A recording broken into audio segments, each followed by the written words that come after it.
fix this number is banned from using WhatsApp. Hey everyone, welcome back to the channel. In this video we are going to learn how we can solve if this number is banned from using WhatsApp, so make sure to watch the video till the end.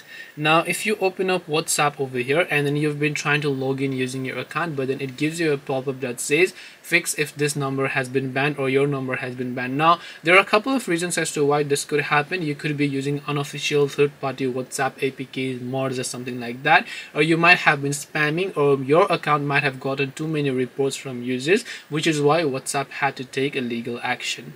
Now the only way you can solve this is just try to change the phone number to some other phone number that you might have. So if you have other phone numbers here, you should be able to go ahead and then log in using those. But aside than that, because this time your number has been banned, not your IP address, not your router, not your device, but your number is banned. So until and unless you have a new number that you can use, WhatsApp will not give you access to their platform.